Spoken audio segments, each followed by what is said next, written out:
మనసులు ఇరుకై జన్మనిచ్చిన వారే బరువైనట్లు భావిస్తున్నప్పుడు, పలకరించే మనుషులు కానరానప్పుడు, అసలు నిలువ నీడనే కోల్పోయినప్పుడు, మరే దారి లేనప్పుడు, ఆశలింకిన ఎడారిలో కనపడే ఒయాసిస్సులు వృద్ధాశ్రమాలు.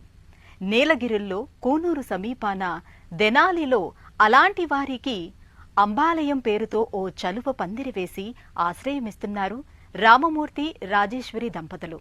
నిస్వార్థ సేవతో మానవ సంబంధాలను సుసంపన్నం చేస్తున్నారు. మనిషికి మలిసంధ్య వృద్ధాప్య దశ. అలాంటి వారికి నీడ కావాలి, ఆసరా ఇవ్వాలి. ఇక్కడ మీరు చూస్తున్న వారంతా అలాంటి వారే. వీరంతా అనుభవాలు పండినవారు, జీవన చరమాంకంలో ఉన్నవారు. మునిమాపు దశలో కన్నబిడ్డలకు బరువై ఆదరణ కరవై ఇక్కడికి చేరినవారు. ఉమ్మడి కుటుంబాలు కనుమరుగు కావటంతో పెద్దల సంరక్షణకు భరోసా కరవైంది. తమిళనాట నీలగిరులలో అలాంటి వారి కోసమే రామమూర్తి రాజేశ్వరి దంపతులు పనిచేస్తున్నారు. కూనూరు దగ్గర దెనాలిలో 20 ఏళ్ల క్రితం ఆరంభించిన వృద్ధులు అనాథల ఆశ్రమం ఆదర్శ స్ఫూర్తితో కొనసాగుతోంది. రామమూర్తి తమిళనాడు ఆరోగ్య శాఖలో విశ్రాంత ఉద్యోగి. ఓ రోజు ఆయన ఇంటికి కుష్ఠరోగి అయిన మహిళ వచ్చారు. దంపతులు పెద్ద మనసుతో స్వాగతించి ఆశ్రయమిచ్చారు. నీలగిరి మావట్టం కున్నూరు తాలూకా. మాది నీలగిరి జిల్లా కూనూరు తాలూకా కేతి గ్రామంలో పుట్టాను. హెల్త్ ఇన్స్పెక్టర్ గా చేరి హెల్త్ సూపర్వైజర్ గా, తర్వాత హెల్త్ ఆఫీసర్ గా ఉద్యోగోన్నతి పొందాను. నేనిప్పుడు నిల్చునున్న స్థలం అంబాలయం వృద్ధాశ్రమం 2003లో ప్రారంభించాం. ఇందులో వృద్ధులు అనాథల సంరక్షణను చూసుకుంటాం. రామమూర్తి దంపతుల ఔదార్యం అందరికీ తెలిసిపోయింది. కొద్ది రోజులకే అలాంటి వృద్ధురాలే మరొకరు వచ్చి ఆ ఇంట చోటివ్వాలని కోరింది. వారు ఆమెను వెళ్లిపోమని చెప్పలేదు, తమ ఇంట ఉండేందుకు చోటిచ్చారు. కుష్ఠరోగంతో సామాజిక వివక్షను ఎదుర్కొంటున్న రోగులకు అలా నీడ కల్పించి ఆదరించారు.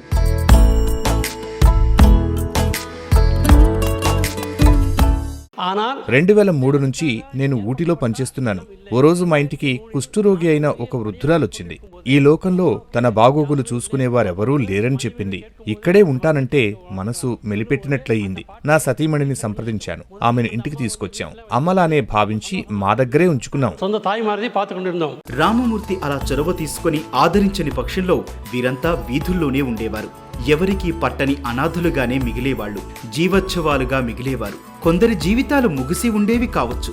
అయితే ఇలాంటి వయోవృద్ధులు అనాథలకు ఇంట ఆశ్రయం ఇవ్వటంతో రామమూర్తి రాజేశ్వరి పొరుగువారి నుంచి విమర్శలెదుర్కొన్నారు. దాదాపు బహిష్కరించినంత పనిచేశారు. అయినా వారు లెక్క చేయలేదు, తమ నిర్ణయం మార్చుకోలేదు. నిర్భాగ్యులను యథావిధిగా ఆదరించారు. ఇది 20 வருஷமா నడుకుదుంగ. ఈ వయోవృద్ధుల ఆశ్రమం గత 20 ఏళ్ల నుంచి విజయవంతంగా నడుస్తోంది. ప్రతి ఒక్కరికి ఒక్కో సమస్య, ఒక్కో బాధ ఉన్నాయి. కొందరు ఆహారంతో ఉన్న ప్లేట్లను ముఖం మీద విసిరేవారు, కర్రలతో కొట్టేవారు. నేను బాధపడలేదు. వారు ఒంటరిగా ఉన్నారు. వాళ్ళకి ప్రేమానురాగాలు, ఆప్యాయతలు పంచాలి, ఉత్తమ సంరక్షణ ఇవ్వాలి. ఆశ్రమంలో ఆశ్రితులు ఓ 40 మంది ఎప్పుడూ ఉంటారు. వచ్చేవారి సంఖ్య పెరగటంతో ఇంటిలో చోటు చాలలేదు. ఆశ్రమాన్ని సొంత స్థలానికి తరలించారు. సేవా కార్యక్రమాల కోసం ఎంఎన్ ట్రస్టును స్థాపించారు. 2005లో కూనూరు దగ్గర దెనాలిలో అంబాలయం పేరిట వృద్ధులు అనాథల కోసం ఆశ్రమం నెలకొల్పారు. రుణం తీసుకుని అన్ని సదుపాయాలతో ఒక షెడ్డు నిర్మించారు. మొదల్లో పాతీங்கன்னா ఆరంభంలో పాతాంగ మనసు ఎదగని వాళ్లు, అభాగ్యులతో ఆశ్రమాన్ని నడపటం సవాలుగా నిలిచింది. కానీ తర్వాత స్వరూపమే మారింది. ఆశ్రమంలో ఉండేవారి సంఖ్య 62కు చేరింది. వీరందరితో ఆశ్రమం నడపటం సాధ్యమేనని నిరూపించాం. ఇప్పుడు అందరూ మెచ్చుకుంటున్నారు, మంచిగా చూసుకుంటున్నారంటూ అభినందిస్తున్నారు. సో ఇవங்களுக்கு ஒரு பாராட்டு சொல்ல அவங்களும் பாராட்டு சேர்த்து போறாங்க எல்லாமே. అంబాలయం నిర్వహణ కోసం రామమూర్తి సొంత ఆస్తిని కరిగించారు, అప్పులు చేశారు. తన జీతం అడపాదడపా వచ్చే విరాళాలతో నెట్టుకొస్తున్నారు. రాజేశ్వరి తన నగలు విక్రయించాల్సి వచ్చింది. ఖర్చుల కోసం వారసత్వంగా వచ్చిన భూమిలో కొంత అమ్మివేశారు. ఆశ్రమంలో ఉండేవారు వేర్వేరు సామాజిక నేపథ్యాల నుంచి వచ్చిన వారు. వీరిలో కుటుంబాలు వదిలివేసిన వారుంటే మరికొందరు జీవన చరమాంకంలోకి ప్రవేశించిన వారు. మలిసంధ్యను ఆత్మ గౌరవంతో హుందాగా గడిపి ప్రశాంతంగా తనువు చాలిద్దామని వచ్చిన వాళ్ళు ఉన్నారు. డబ్బు తేలిగ్గానే సంపాదించవచ్చు, కానీ జీవితంలో అన్నింటికంటే వయోవృద్ధులైన తల్లిని, తండ్రిని శ్రద్ధగా చూడటం అంతకంటే ముఖ్యం. ప్రతి ఒక్కరూ గుర్తుంచుకోండి, కన్నవారంటే పుట్టినప్పటి నుంచి మనల్ని భరించేవారు. జీవితం ఒక చక్రభ్రమణం. తొలుత కన్నవారు బిడ్డలను జాగ్రత్తగా చూసుకోవాలి. ఇక కన్నవారిని వృద్ధాప్య దశలో బిడ్డలు వారి బాగోగులు అలానే చూడాలి. ఒవ్వొరు పేరెంట్స్ పండునవங்க. ఆశ్రితుల శ్రేయం ధ్యేయంగా పనిచేస్తున్న ఆశ్రమ నిర్వాహకులు వారికి మంచి ఆహారం, శుభ్రమైన దుస్తులు, స్నానాలకు ఏర్పాట్లు చేశారు. పరిశుభ్రతకు, ఆరోగ్య పరిరక్షణకు ప్రాధాన్యమిస్తున్నారు. వైద్యుల పరీక్షలు ఉంటాయి.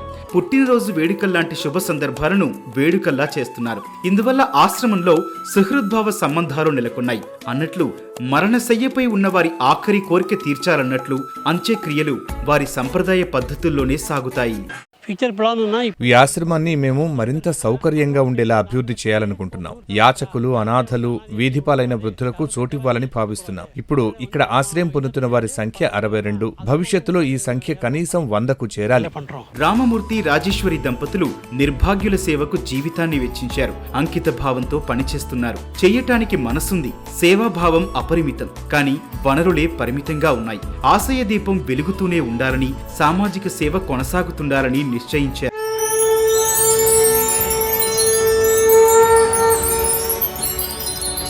జై హో.